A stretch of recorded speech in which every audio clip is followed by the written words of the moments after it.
Hello बच्चों, कैसे हैं आप? कैसे चल रही है आपकी सरफेस टेंशन एंड विस्कोसिटी की पढ़ाई? आई होप पहला लेक्चर आपने देखा है। पहले लेक्चर में हमने सरफेस टेंशन के कंसेप्ट को डिफाइन किया था कि सरफेस टेंशन किसको बोलते हैं।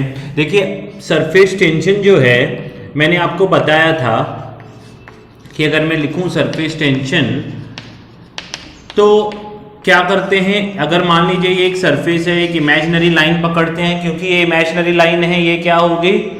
स्टेशनरी होगी, इक्विलिब्रियम में होगी। और अलोंग द सरफेस मैंने आपको बताया था कि खिंचाव, क्योंकि क्या हो जाता है कि जो भी मेम्ब्रेन है, जो भी सरफेस फिल्म है लिक्विड के अंदर, याद है सरफेस फिल्म का कंसेप्ट, इस पूरे फिल्म पे नेट डाउनवर्ड फोर्स लगता है। तो ये फिल्म स्ट्रेट नहीं होके, ये कैसे हो जाती है? थोड़ी सी ऐसे, हालांकि मैं इधर बहुत ज्यादा दिखा रहा हूं, थोड़ी सी ऐसे नीचे की तरफ पुल होती है। तो अलोंग द सरफेस क्या होता है? एक टेंशन फोर्स लगता है, और उसी को ही हम लोग सरफेस टेंशन बोलते हैं। अगर आपको याद हो तो surface tension it is force per unit length along the surface. ये हमने बात की हुई थी। जिन्होंने लास्ट लेक्चर नहीं देखा है तो प्लीज वो लेक्चर देख के आए, तो आपको सरफेस टेंशन का पूरा कंसेप्ट समझेगा कि ये स्ट्रेच्ड मेम्ब्रेन क्यों है, उसमें पूरा मैंने एक्सप्लेन किया हुआ है। मान लीजिए फिर हमने डेफिनेशन लिखा था कि अलोंग द सरफेस जो है, ये जो फोर्स लग रहा है, फोर्स पर यूनिट लेंथ, इसको ही हम लोग सरफेस टेंशन बोलते हैं। ये फोर्स है, फोर्स पर यूनिट लेंथ है, अलोंग दी सरफेस क्यों लगता है, सभी रीजंस उसमें हैं। पर अभी मैं जो बता रहा हूं वो है, एक तो ये अलोंग द सरफेस लगेगा,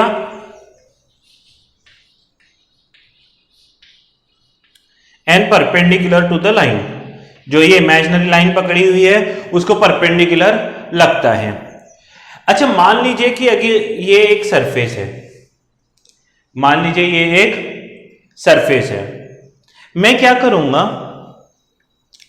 पतली सी नीडल होती है, असलियत में पतली सी नीडल आप छोड़ोगे पानी में तो टपक करके वो नीचे चली जाएगी। पर असली में हम लोग धीरे से कोई भी पतली सी नीडल अगर रखते हैं इसके ऊपर, देखिए मान लीजिए ये नीडल है, ऐसा एकदम पतली सी नीडल दिख रहा है। तो ये पतली सी जो नीडल है, जैसे ही मैं एकदम धीरे से ये ऐसे रखता हूं, मान लीजिए ये नीडल ऐसे पतली सी रखता हूं, तो थोड़ा सा जूम करके बनाता हूं मैं फिगर। ये मान लीजिए हमारी नीडल थी, तो ये सरफेस कैसे बन जाएगी? ये ऐसी थोड़ी सी सरफेस बेंड हो जाएगी। ये थोड़ी सी सरफेस क्या हो जाएगी? बेंड हो जाएगी नीचे। ऐसे क्यों नहीं होगी? सोचिए अगर ऐसे होगी तो मेरा जो फोर्स लगेगा, मैं आपको बताता हूं, कोई तो दूसरा कलर का चॉक लेना पड़ेगा जो कि यहां पर अवेलेबल है नहीं, पर फिर भी देखिए, ये अगर फोर्स अलोंग द सरफेस ऐसे लगा तो इसका वेट जो mg है नीचे, वो बैलेंस करने के लिए मुझे कुछ नहीं है। ये और ये क्या हो जाएगा? अगर आप ऐसे ही नीडल रख दोगे, उसको सेटल होने के, उसको प्रेस होने का टाइम नहीं दोगे, अगर आप नीडल ऐसे ही रख दोगे वो डूब जाएगा। आपको अगर नीडल को इसके ऊपर फ्लोट कराना है, एकदम धीरे से रखना पड़ता है ताकि ये सरफेस ऐसी बेंड हो। ये सरफेस ऐसे बेंड होगा तो क्या होगा? अभी अलोंग द सरफेस जो फोर्स है सरफेस टेंशन वाला, वो ऐसा लगेगा, इधर सरफेस टेंशन वाला फोर्स ऐसा लगेगा, दोनों तरफ सरफेस टेंशन वाला फोर्स ऐसे लगेगा। ये होगा हमारा थीटा, जिसको एंगल ऑफ कांटेक्ट के बारे में हम बाद में डिस्कस करेंगे। अभी ये एफ है, सरफेस टेंशन फोर्स है, ठीक है। इसके दो कंपोनेंट्स होंगे, एक होगा एफ कॉस थीटा इधर, और एक होगा एफ कॉस थीटा इधर, जो एक दूसरे को कैंसिल करेंगे।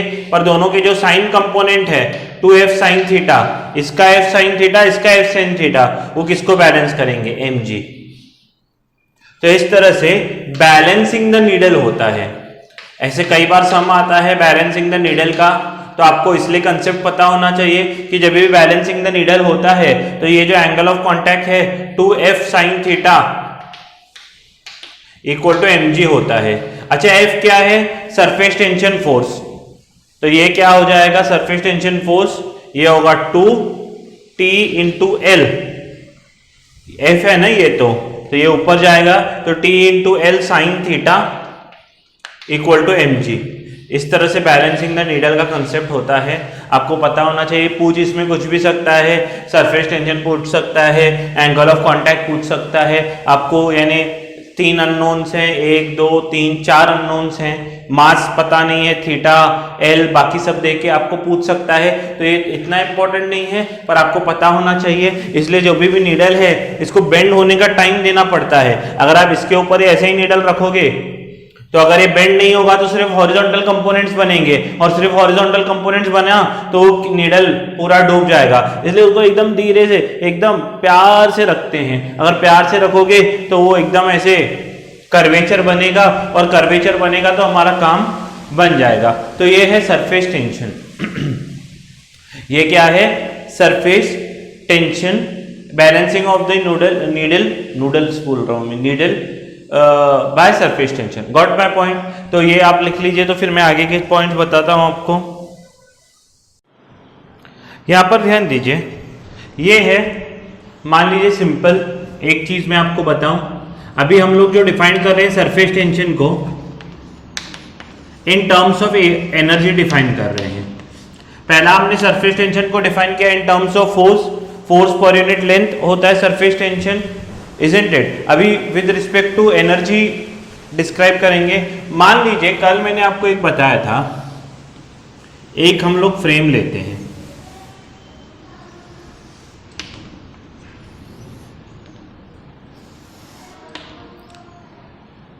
इस फ्रेम में ये जो है ये मूवेबल है। ये फ्रेम ऐसे आपने देखे होंगे, ऐसा नहीं तो ऐसा वाला तो आपने अभी जतरा वगैरह लगता है, हाँ फेयर लगता है, तो आपने देखा होगा कि ऐसा पीछे पाइप होता है। बचपन में आप बहुत ऐसे पाइप्स के साथ खेले होंगे, जिसको सोप सोल्यूशन में डुबाते हैं, फिर पीछे से फूकते हैं तो ऐसे बबल्स निकलते हैं, आपने देखा होगा। तो ऐसे टाइप का ये फ्रेम है जिसमें ये चीज़ मूवेबल है। ये वाली चीज़ क्या है? मूवेबल है। ये पूरा जो फ्रेम है इसको मैं क्या करता हूं? सोप सॉल्यूशन में डिप करता हूं। अगर मैं इसको सोप सॉल्यूशन में डिप करूंगा और मान लीजिए कि ये सब फ्रिक्शनलेस है, तो यहां पर एक सोप फिल्म बनेगी। मान लीजिए मैं और एक फ्रेम बनाता हूं,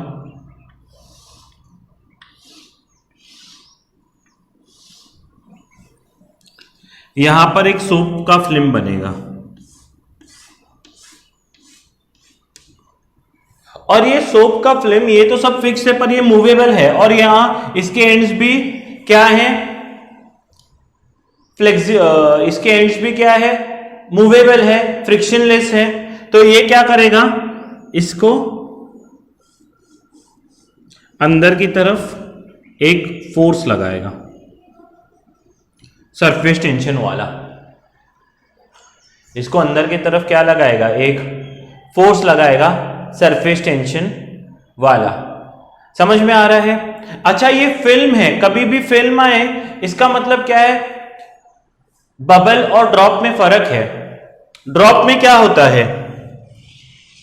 ड्रॉप में आउटर फिल्म रहती है, अंदर भी पानी भरा हुआ रहता है, ये होता है ड्रॉप। आप याद रखो, इसमें यही है। और बबल रहता है, बबल रहता है तो बबल में क्या होता है? आपने देखा होगा, अंदर एयर रहती है और बाहर भी एयर। और सरफेस टेंशन जनरेट क्यों होती है? इसके कारण ही जनरेट होती है जब एयर और वाटर का इंटरेक्शन हो। इसमें बबल में क्या होता है? इतना ही पानी होगा। तो इसमें जैसे हम लोग निकालते हैं फिल्म, आपको पता होगा ये जो लास्ट लेक्चर में हमने फिल्म डिसाइड की थी, ये फिल्म कहां जनरेट हुई थी? एयर और वाटर के बाउंड्री पे, जब जहां दो मीडियम्स मिलती हैं तो यहां पर ड्रॉप में एक ही फिल्म बनेगी क्योंकि अंदर तो पानी है। बाकी बबल में दो एजेस बनते हैं, एक इनर एज और एक आउटर एज। समझ में आ रहा है? तो यहां पर भी ये फिल्म बनी है, आप देखोगे एक ऊपर बनेगी एक नीचे बनेगी। सरफेस टेंशन दो, एक ऊपर वाले लेयर में, ये नीचे वाला लेयर आपको मैं दिखा नहीं सकता हूं, पर मान लीजिए पूरा जो फ्रेम है, फ्रेम की जो थिकनेस है, फ्रेम ऐसा होगा, तो एक ऊपर वाले एज पे फिल्म बनेगी और एक नीचे वाले एज पे फिल्म बनेगी। समझ में आ रहा है? तो जो फोर्स लगेगा वो फोर्स सरफेस टेंशन क्या है? फोर्स पर यूनिट लेंथ है, तो फोर्स क्या होगा? Surface tension into length. पर लेंथ लेते समय मैं क्या लूंगा? 2L। हालांकि ये बाद में कैंसिल हो जाएगा, पर 2L क्यों लिया पता है? अगर जब भी सोप फिल्म, आप एक सिंपल याद रखें, अगर सोप फिल्म आता है तो आपको 2L लेना है। 2L क्यों? फिल्म है ना, फिल्म यानी क्या? आप बबल के अंदर एयर रहता है ना, तो एक आउटर लेयर पे इंटरेक्शन होगा और एक, ये थोड़ी हवा चल रही है और हमारे नैपकिन सब उड़ के आ रहे हैं इधर, ठीक है। एक आउटर लेयर पे क्या बनेगा? सरफेस टेंशन बनेगा, और एक इनर लेयर पे, फिल्म में तो यानी अंदर एयर है ना, इसलिए सरफेस टेंशन इनटू 2L लेते हैं। समझ में आया? अच्छा, क्योंकि अब जैसे ये फोर्स लगा, क्योंकि ये फ्रिक्शनलेस है, तो ये क्या करने लगेगा? फ्रेम अंदर की तरफ मूव करने लगेगा। पर मुझे इसको अंदर की तरफ मूव नहीं करवाना, तो मैं एक उतना ही एक्सटर्नल फोर्स भी लगा रहा हूं, सेम जितना ये फोर्स है लगभग। तो F एक्सटर्नल कितना हुआ? सरफेस टेंशन इनटू 2L, इसको बैलेंस करने के लिए, ठीक है। अच्छा, जैसे पोटेंशियल एनर्जी में हमने किया था, हमने पोटेंशियल एनर्जी कैसे ली थी? Very slowly. मैं किसी चीज को एकदम स्लोली ऊपर उठाता हूं, तो क्या होता है? वर्क इज डन, और ये वर्क ही डन ही पोटेंशियल एनर्जी होती है। मैं मान लीजिए जो F एक्सटर्नल है वो बिल्कुल यानी very very just greater than F है। इसका मतलब मान लीजिए F है 10 और F एक्सटर्नल है 10.000001, जस्ट ग्रेटर है, तो इस साइड फोर्स ज्यादा है F एक्सटर्नल। तो धीरे धीरे ये फ्रेम क्या होगा? धीरे धीरे ये फ्रेम पहले यहां था, अभी कुछ एक्स डिस्टेंस मूव करके यहां आ जाएगा। पहले यहां था, अभी एक्स डिस्टेंस मूव होके, ये पहला पोजीशन था उसका, फर्स्ट पोजीशन था, अभी ये सेकेंड पोजीशन पे आ चुका, ठीक है, क्योंकि F एक्सटर्नल जस्ट ग्रेटर है। अच्छा, अभी यहां पर फोर्स लगा है, डिस्प्लेसमेंट हुई है, तो वर्क डन हुआ होगा, तो ये वर्क डन कितना होगा? वर्क डन होगा F external into displacement, F external into displacement. ये F एक्सटर्नल क्या है? ये F एक्सटर्नल लगभग इतना ही है, surface tension T into 2L, और डिस्प्लेसमेंट है x। डिस्प्लेसमेंट क्या है? x है। समझ में आ रहा है? डिस्प्लेसमेंट कितना है? x। सोच के देखें, ये L तो इसका लेंथ है, L इसका लेंथ है, x ये वाला है, बरोबर है। x क्या है? ये वाली, यानी L इंटू एक्स क्या होगा? x तो ये डिस्प्लेसमेंट है, तो L इंटू एक्स ये वाली एरिया है। पहले एरिया इतनी थी, अभी ये पूरी हो गई है, तो L इंटू एक्स क्या है? ये वही एरिया है जो बड़ी है, it is increase in area. पहले इतनी थी एरिया, इतनी थी, अभी ये बढ़ गई ना डिस्प्लेसमेंट के कारण, तो L into x, in fact 2 into L, इतनी एरिया ऊपर भी बड़ी है, इतनी एरिया नीचे भी बड़ी है, तो 2L into x it is nothing but delta a. समझा डेल्टा ए क्यों लिखा? ये चेंज इन एरिया है, पहले एरिया इतनी थी, अभी इतनी हो गई, पहले तो इतनी है ना, ये तो फर्स्ट एरिया है ही हमारे पास, तो ये this is change in area, this is change in area. समझ में आ रहा है? This is change in area. तो वर्क डन कितना हो गया? वर्क डन हुआ surface tension into change in area. अच्छा, ये वर्क डन गया कहां? ये वर्क डन गया कहां? कहां गया? जैसे हम लोग नीचे से कोई चीज उठाते हैं तो ये पोटेंशियल एनर्जी हो जाती है ना, समझ में आ रहा है? तो ये गया कहां? ये सरफेस के अंदर एज सरफेस एनर्जी स्टोर हो जाता है। इसलिए देखिए बबल जब भी फूटता है टक करके आवाज आता है, ये आवाज कहां से आया? ये आवाज कहां से आया? ये एनर्जी उसके अंदर स्टोर थी, जो साउंड के रूप में बाहर दिखी आपको।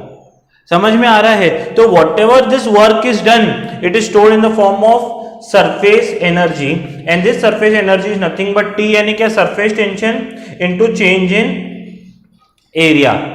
तो सरफेस टेंशन क्या मिला हमको?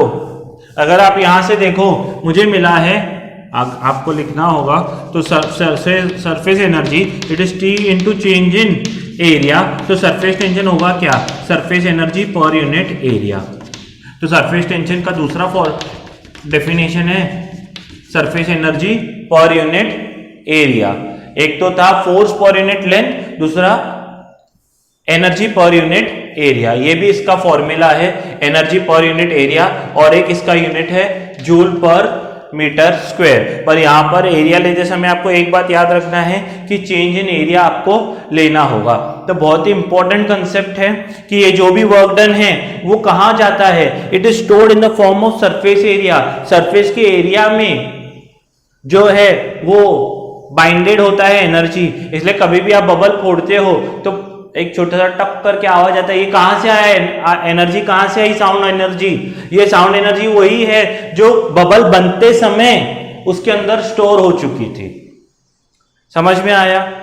ये फिल्म बनते समय, फिल्म का बॉन्ड बनते समय ये एनर्जी स्टोर हो गई थी। तो बहुत ही सिंपल है एक्चुअली डेरिवेशन कि एक फोर्स लगता है, फोर्स कितना लगता है? Surface tension into 2L। 2L क्यों लिया है? क्योंकि फिल्म है, जब भी फिल्म आएगी सरफेस टेंशन डबल लेनी होती है। एक बात आप याद रखें, जैसे जैसे समझ आएगा आपको मैं और अच्छा समझाऊंगा। अभी एक्सेस प्रेशर वगैरह के क्वेश्चंस हम लोग करने वाले हैं। तो ये होता है सरफेस टेंशन इंटू 2L लेते हैं। फिर हमने क्या बोला? क्योंकि ये फ्रिक्शनलेस है तो ये अंदर की तरफ मूव होते जाएगा, पर हमको अंदर की तरफ मूव नहीं करवाना है, इसलिए हम लोगों ने क्या लगाया है? एक एक्सटर्नल फोर्स लगाया है जो लगभग इतना ही था या जस्ट इससे ज्यादा था। जस्ट इससे ज्यादा है यानी धीरे धीरे उधर मूव करेगा। मान लीजिए ये एक्स मूव किया, तो एक्स मूव किया तो वर्क डन कितना हुआ? Force into displacement. फोर्स तो यही है T इंटू एल। एक्चुअली तो दो स्टेप का डेरिवेशन है, T इंटू 2L, और x क्या है? डिस्प्लेसमेंट है। फिर हमने देखा कि ये 2L इंटू एक्स तो चेंज इन एरिया था, तो मैंने बोला work done tension into change in area है। पर ये वर्क डन कहां गया? It is stored in the form of energy, और इसको बोलते हैं सरफेस एनर्जी। बहुत ही डेरिवेशन है जो बोर्ड में भी पूछा जाता है 2 मार्क के लिए, derive an expression for surface energy. तो इस तरह से आपको करना होगा। इतना लिख लें तो फिर हम आगे देखते हैं।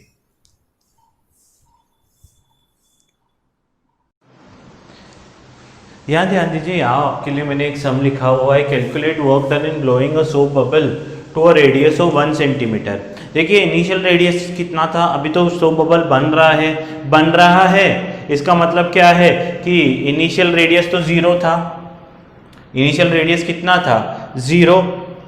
जो इनिशियल रेडियस 0 है और फाइनल रेडियस 1 सेंटीमीटर है,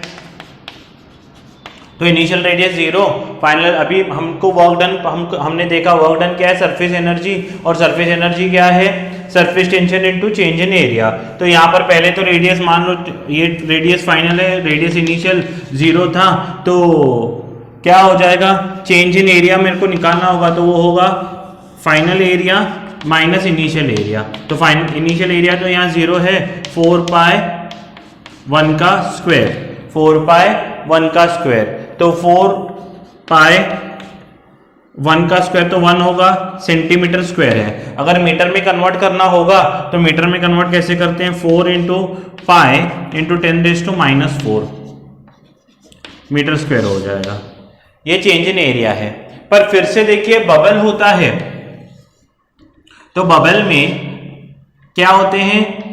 मैं बार बार बोलूंगा, आप मार्जिन में लिख लें। बबल जब भी हो तो यहाँ तो एरिया डबल लो, यहाँ तो सरफेस टेंशन डबल लो। क्यों? क्योंकि वो 2 जगह लगता है, एक तो अंदर की तरफ भी लगेगा और एक बाहर की तरफ। दो एजेस है ना, ड्रॉप होता है तो ड्रॉप पूरा अंदर पानी से भरा हुआ होता है, तो जो सरफेस फिल्म बनती है वो सिर्फ आउटर की बनती है, पर अगर बबल होता है तो आउटर और इनर दोनों में बनता है। लास्ट लेक्चर में जो सरफेस फिल्म बन रही थी, तो इसलिए जब भी बबल होगा तो हम सरफेस टेंशन डबल लेंगे, तो वर्क डन जो होगा वो होगा 2T into change in area, या एरिया डबल लो, कहने का मतलब यहाँ 2 इधर मल्टीप्लाई करो या उधर मल्टीप्लाई करो, तो 2 इंटू ये कितना है 2.5 इंटू 10⁻⁴ इंटू 4 पाई इंटू 10⁻⁴ फिर से समझ में आ रहा है। तो चेंज इन एरिया मल्टीप्लाई किया तो ये क्या है 2 इंटू 2.5 5 4 20 पाई इंटू 10⁻⁸ जूल हो जाएगा।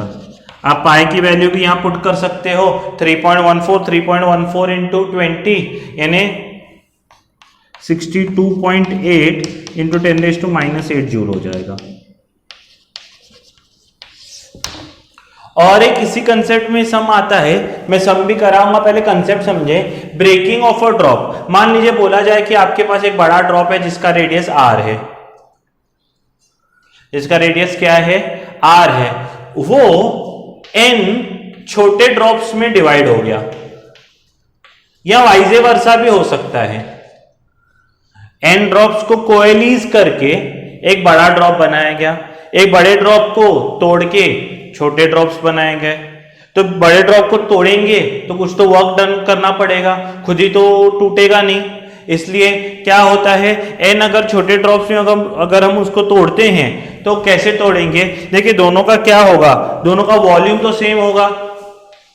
तो पहले तो इसका रेडियस हमको पता होगा बड़े ड्रॉप का, तो वॉल्यूम ऑफ बिग ड्रॉप, ये बहुत ही अच्छा सम है, इस कंसेप्ट पे आपको पता होना चाहिए, equal to volume of small drops.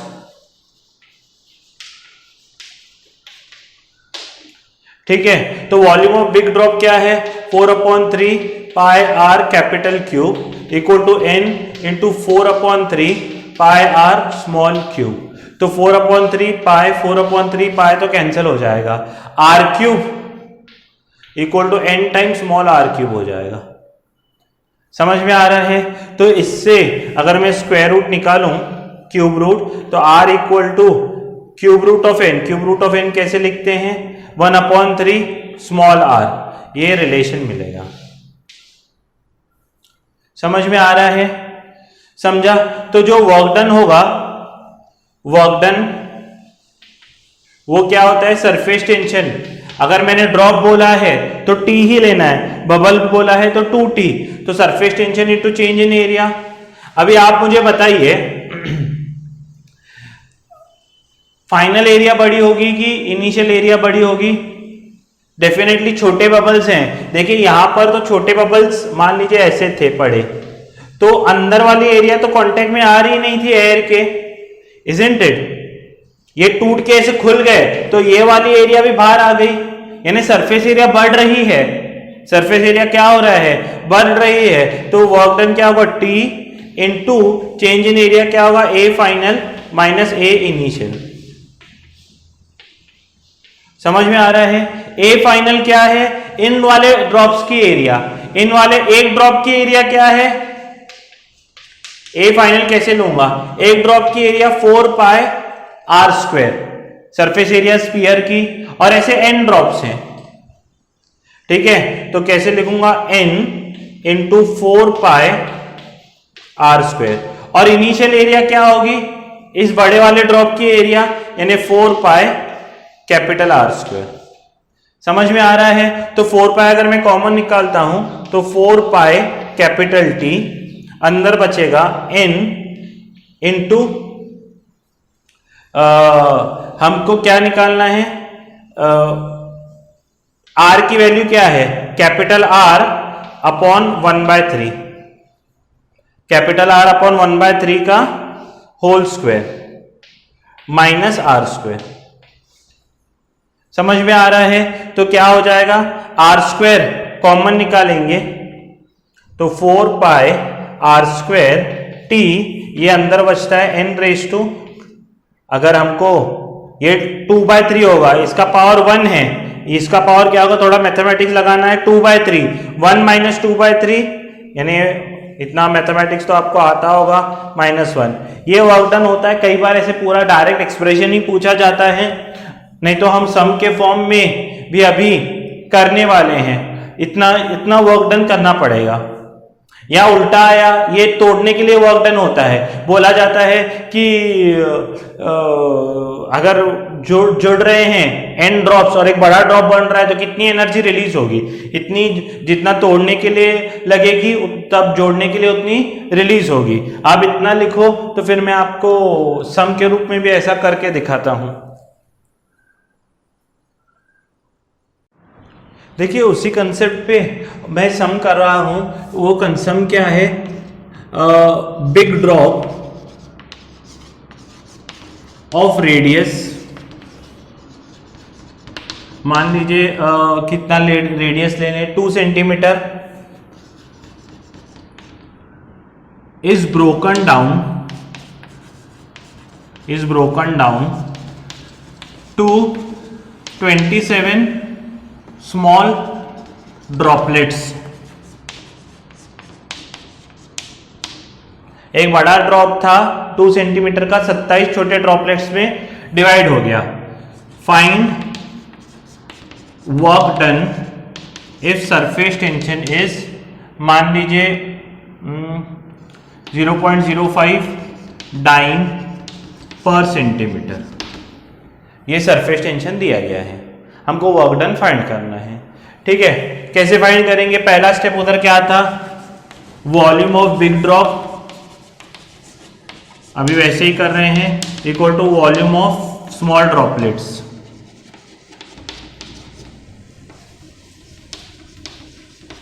ठीक है, वॉल्यूम ऑफ बिग ड्रॉप कितना होगा, 4/3 pi r cube equal to 27 into 4/3 pi small r cube.